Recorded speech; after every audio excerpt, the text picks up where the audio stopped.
জয়মাত্রা জয়গুরু বামদেব। আজ আসছে সিংহ রাশি বা সিংহ লগ্ন নিয়ে। এই সিংহর 10ই ফেব্রুয়ারি থেকে 18ই ফেব্রুয়ারি পর্যন্ত সিংহের কিন্তু একটা দুর্দান্তময় সময়। এটা কিন্তু দারুণ, মানে দারুণ জায়গা এটা। কারণ তার সমসপ্তমে থাকবে বুধ এবং শুক্র। তার ব্যবসা বলুন, বিজনেসের ডেভেলপমেন্টই বলুন, অর্থনৈতিক পরিকাঠামোই বলুন, কর্মের উন্নতি বলুন, এবং তার মানে সুখ, দাম্পত্য সুখ বলুন, ব্যবসা ক্ষেত্রেই সুখ বলুন, সর্বস্ব সে কিন্তু সুখ পেতে বাধ্য। কারণ হচ্ছে এই শুক্র একটা সবসময় জানতে হবে, শুক্র কিন্তু রজগুণী। এই শুক্র ছাড়া কিন্তু জীবনে লাক্সারি রিল্যাক্স কিন্তু করা সম্ভবপর হয় না। তাই এই শুক্র কিন্তু আমি যেটা বলি, এই ব্যক্তিগতভাবে শুক্রের মতো মানে সুখকারী, মানে সুখ, এই সুখের ওর মতো একটা সুখের গ্রহ আর হতে পারে না। সেই শুক্র আবার আপনার রাশির উপরে যেই দৃষ্টি করবে, আপনার মনের প্রফুল্লতা, এই ভ্রমণ, লাক্সারি, রিল্যাক্স, মানে সর্বস্ব দিক থেকে সে কিন্তু আপনাকে সুখ প্রদান করবে। কি কি সুখ? এই দৈহিক সুখ, মানসিক সুখ, দাম্পত্য সুখ, সর্বস্ব দিক থেকে এই সুখ কিন্তু হয়তো বলবেন যে দিদি ভাই আপনি বলবেন কেতু রয়েছে লগ্নে বা রাশির মধ্যে, এই চন্দ্র থাকলে হয়তো বর্তমান গ্রহদোষ হয়ে রয়েছে, সে কি মানে সুখ দেবে? কারণ হচ্ছে সেই শুক্রকে বা বুধকে এই দেবগুরুর দৃষ্টি রয়েছে। কারণ হচ্ছে আপনার ক্ষেত্রে এই মঙ্গল মানে ষষ্ঠভাবে রয়েছে, এবং বৃহস্পতি আপনার পঞ্চমপতি, সেই বৃহস্পতি দৃষ্টি করছে। তার মানে আপনার এই সেভিংসের জায়গাটা, মানে কংক্রিটের জায়গাটি, মানে একাদশে থাকছে আপনার বৃহস্পতি, এবং সেই দ্বিতীয় পতিকে দৃষ্টি করছে। বুঝাতে পারলাম? এই দ্বিতীয় পতিকে যেই দৃষ্টি করলো, তার মানে আপনার এই সুখ, শান্তি, আর্থিক দিক থেকে ডেভেলপমেন্ট এবং উন্নতি করবার সুযোগ এবং সুবিধা আপনাকে দুটোই কিন্তু আপনি পাবেন। এই আর্থিক সুখের, এই যে আর্থিক যদি সুখ পাওয়া যায়, তাহলে তো দাম্পত্য সুখ অবশ্যই ম্যাক্সিমামটা চলে আসে, প্লাস লাক্সারি ভাবটাও থাকে। কিন্তু কিছু কিছু সিংহে বা লগ্নের ক্ষেত্রে, সিংহ রাশি নয় লগ্নের ক্ষেত্রেও এই তার ক্ষেত্রে কিন্তু দাম্পত্য কলহ থেকে মানে শারীরিক দিক থেকে কিছু সমস্যা অনেকটাই বৃদ্ধি করবে। আয়ু হয়তো বাড়বে, বিশেষ করে আপনার যাদের ব্লাড সার্কুলেশনের সমস্যা রয়েছে। কারণ হচ্ছে এই সশক্তভাবে মঙ্গল, এই যে রোগ, এই রোগের যে জায়গাটি, এই মঙ্গল যেই কুম্ভের ঘরে প্রবেশ করবে, মানে এখন নয়, এবং সেই 17 তারিখে, এই 16 তারিখে, এই 16 তারিখ হচ্ছে আপনার অমাবস্যা। এই অমাবস্যার তিথিতে এই তারাপীঠ মহাশ্মশানে হোমযজ্ঞ ক্রিয়া দ্বারা যে কোনো গ্রহদোষ প্রশমিত করা হবে। পারলে যোগাযোগ করবেন যদি সমস্যা থাকে আপনার। জোর জবরদস্তি কিচ্ছু নেই। এই বিবাহ যোগে সানাই বাজার যোগ রয়েছে, এই বিবাহ আপনার ক্ষেত্রে হবার যোগ লক্ষ্য করা যাচ্ছে, বা হতেও পারে। ট্রানজিট ফল তাই বলছে।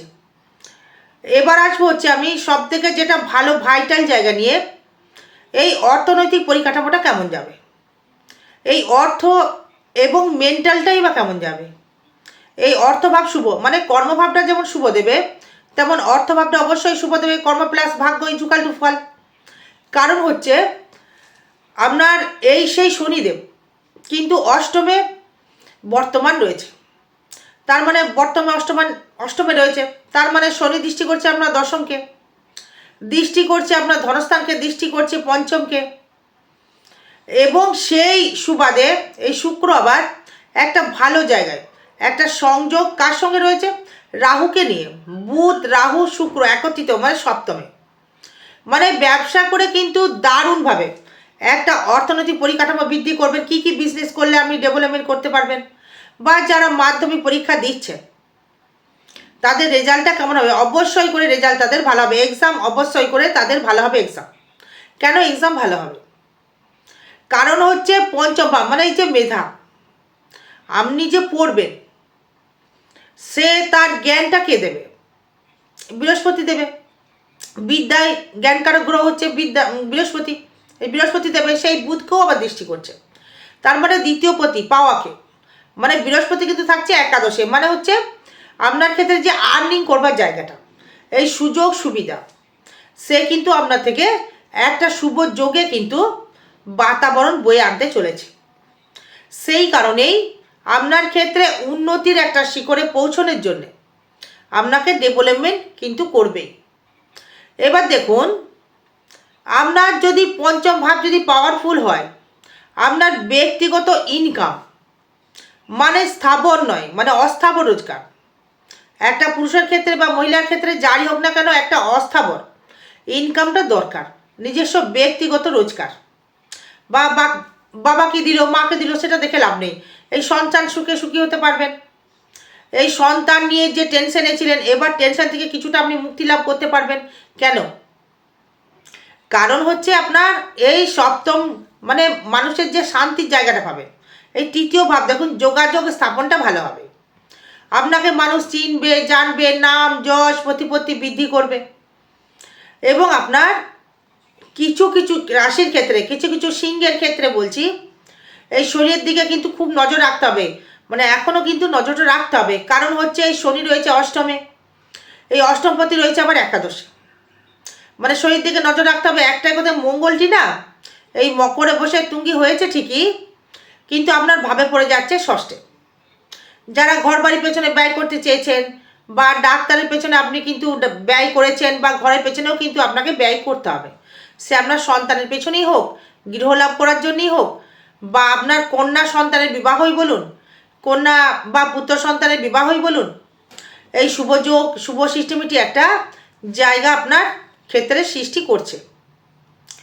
এবার দেখুন, এই যে আপনার এই যে পঞ্চম এবং নবমটা কি বলছে, এই নবমপতি মঙ্গল তুঙ্গে মানে ষষ্ঠ, মানে যাদের ঋণ ছিল, এই ঋণ কিন্তু পরিশোধ হওয়ার জায়গা একটা রয়েছে। ঋণ পরিশোধ হওয়ার জায়গা রয়েছে। ঋণ আপনি পরিশোধ করতে পারবেন এবং ঋণ থেকে আপনি মুক্তি লাভ করতে পারবেন। এটা ট্রানজিট ফল দেখে বলছি, এটা কিন্তু ব্যক্তিগত জন্ম চার্ট দেখে কারোর বলছি না। এই ঋণ থেকে আপনি মুক্তি লাভ করতে পারবেন, যেহেতু নবমপতি আপনার তুঙ্গে দৃষ্টি করছে রাশির ওপরে, মাথা প্রচণ্ড হারে গরম হয়ে যাবে। ব্যয়টা হবে, জমি জায়গার উপরে ব্যয়টা হবে। এই কর্মটা দূরে হতে পারে, বাড়ি থেকে গৃহ থেকে এই দক্ষিণ দিক কানেক্টেড করতে পারে। তবে এবার দ্বিতীয় ষষ্ঠ দশম একাদশ যখন কানেক্টেড করবে, এই চাকরি পাবার যোগ, মানে চাকরি পাবার সুযোগ, চাকরি একটা হবার একটা জায়গা কিন্তু দর্শক বন্ধু আপনি পাবেন। মানে এটা কিন্তু কারণ হচ্ছে সেই আপনার পঞ্চম নবমপতি, এবং দ্বিতীয় ভাব হচ্ছে আমাদের অর্থ, এই ষষ্ঠ ভাব স্থায়িত্ব, এই দশম ভাব কর্ম এবং আর্নিং, এবং নবম ভাবটা দেখুন, নবম ভাব তুঙ্গি, মানে সেই ষষ্ঠে কানেক্টেড করছে। তার মানে চাকরি পাবার একটা যোগ সিস্টেমিটি একটা রয়েছে। যারা প্রশাসনিক জবের সাথে যুক্ত রয়েছেন, বা নার্সিং বা ডাক্তার রয়েছেন, তাদের ক্ষেত্রে একটা শুভ যোগ রয়েছে। এবং যারা এই বিবাহ এই করতে চাইছেন, এই বিবাহ কিন্তু হবার যোগ কিন্তু প্রচণ্ড হারে রয়েছে। কেন?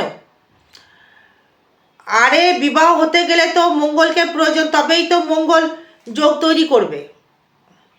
এই রাহু শনি বৃহস্পতি ছাড়া বিবাহ হয় না, আবার মঙ্গলকেও প্রয়োজন হয়, সেই বিবাহ ছাড়া কিন্তু মঙ্গল ছাড়া হয় না। অনেকে বলবেন যে দিদিভাই ষষ্ঠভাবে মঙ্গল, সপ্তমে গেলে মাঙ্গলিক হয়ে যাবে, কি করব? সবসময় মাঙ্গলিকভাবে ভয় পাবেন না, এই সঠিকটা জানুন, ভয় থেকে দূরে থাকুন। মাঙ্গলিক হলেই যে নেগেটিভিটি, সেটা কখনের জন্যই নয়, ভাববেন না একদম। চার্ট বিচার করান, মাঙ্গলিক থাকতেই পারে, তার প্রতিকারও করা যায়। তা বলে এই নয় যে মাঙ্গলিক থাকলেই তার মানে হাজব্যান্ড মারা যাবে, কারোর ওয়াইফ মারা যাবে, এইগুলো একদম ভাববেন না।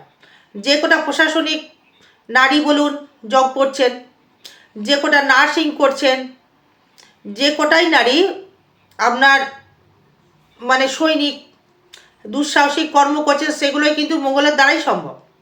মঙ্গল ছাড়া কিন্তু দুঃসাহসিক কর্ম করা কোনো গ্রহ দ্বারাই কিন্তু সম্ভব নয়। তাই মঙ্গল সবসময় খারাপ ভাববেন না।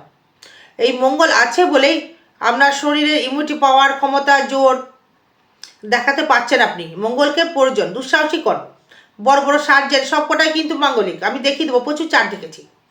তার দশমী মঙ্গল আছে, বা তার ষষ্ঠে মঙ্গল আছে, বা হয়তো অষ্টমে মঙ্গল আছে, সেগুলো দেখিয়ে দেবো। মানে এগুলো চার্ট দেখেছি। এবার হচ্ছে মানে মেন কথায় আসি, এই শরীর মোটামুটি ভালোই যাবে, মিশ্র ফল দেবে, এই সেভিংসটাও ভালো হবে, এই বন্ধুবান্ধব যোগাযোগ সৃষ্টিটা ভালো হবে, প্রেম করে মানে প্রেমের যোগ একটা বিবাহ হতে পারে, এই গৃহ সুখটাও পেতে পারবেন, সন্তান সুখ পাবেন, এই রোগ কিছু হবে সেই রোগ থেকে মুক্তি লাভও করতে পারবেন, এই বিবাহ জীবন মোটামুটি সুখের হবে, ব্যবসা ক্ষেত্রে ডেভেলপমেন্ট মোটামুটি হবে, এই শরীর নিয়ে চিন্তিত থাকার একটু ব্যাপার রয়েছে, ডাক্তার দেখাবেন, ভাগ্যটাও ভালো ফল দেবে, কর্ম খুবই ভালো হবে, আয়ও ভালো হবে, ব্যয়টাও খুব একটা খারাপ ফল দেবে না। পারলে যোগাযোগ করবেন। জয় মাতারা, জয় গুরু বামদেব। ভালো থাকবেন, সুস্থ থাকবেন। জয় মা।